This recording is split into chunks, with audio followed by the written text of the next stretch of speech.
Hello bachon, let's start with the question. And here the question says that the blood analysis of patient reveals an unusually high quantity of carboxyhemoglobin contained.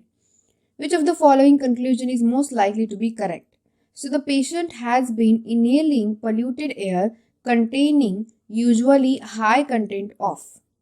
तो यहाँ पे question में क्या बोला है कि एक पर्सन का ब्लड एनालिसिस किया गया, तो उस पर्सन के ब्लड एनालिसिस में क्या मिला है, दैट इज कि पर्सन के ब्लड में जो कार्बोक्सी हीमोग्लोबिन है उसका अमाउंट बहुत ज़्यादा है. किसका अमाउंट ज़्यादा है? कार्बोक्सी हीमोग्लोबिन का अमाउंट ज़्यादा है. So it is high. So यहाँ पे पूछा है कि कौन सा ऐसा करेक्ट पॉइंट है, यानी कि क्या ऐसा वो इनहेल कर रहा था पर्सन पोल्यूटेड एयर में से जिसके वजह से इतना high content of carboxy haemoglobin उसके ब्लड में बढ़ गया. तो ब्लड में कार्बोक्सी हीमोग्लोबिन का हाई कंटेंट बढ़ गया, मतलब वो क्या इनहेल कर रहा था? In the high amount. तो वो इनहेल कर रहा था in the high amount, that is the carbon monoxide. Carbon monoxide which we also called as just CO. Okay, तो ये जो कार्बन मोनोऑक्साइड है CO, जब CO हीमोग्लोबिन के साथ मिल जाता है तो इट विल फॉर्म्स COHB, जिसे हम कहते हैं कार्बोक्सी हीमोग्लोबिन. तो ये जो कार्बोक्सी हीमोग्लोबिन यानी कि COHB है वो कब इंक्रीज होता है? ऑब्वियसली अगर जो पर्सन है वो ज़्यादा अमाउंट में अगर CO इनहेल कर रहा हो, यानी कि कार्बन मोनोऑक्साइड अगर मोर अमाउंट में इनहेल कर रहा होगा तो ऑब्वियसली उसका बॉडी में क्या हो जाएगा? कार्बोक्सी हीमोग्लोबिन का कंटेंट हाई हो जाएगा, राइट. सो इसकी वजह से पर्सन को हो क्या सकता है? तो यहाँ पे कार्बोक्सी हीमोग्लोबिन में क्या होता है बेसिकली, कार्बन मोनोऑक्साइड जो है it have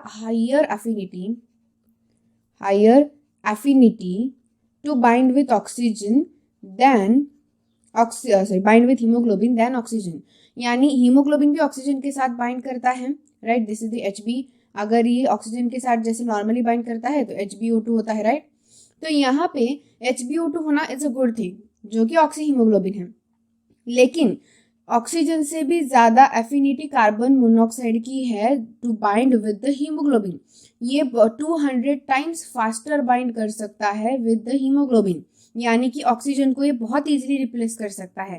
carbon monoxide can easily replace the oxygen and take place of it.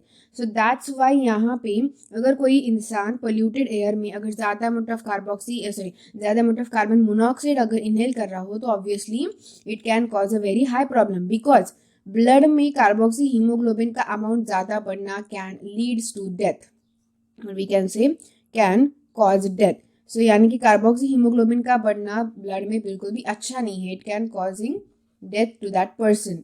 So that's why here the correct answer will be option number C, that is carbon monoxide. वो person जो है वो person क्या कर रहा था? High content of carbon monoxide inhale कर रहा था, जिसकी वजह से उसके ब्लड एनालिसिस में कार्बोक्सी हीमोग्लोबिन की क्वांटिटी जो है वो ज़्यादा पाई गई है. So I hope you got the answer very well. Thank you and all the best.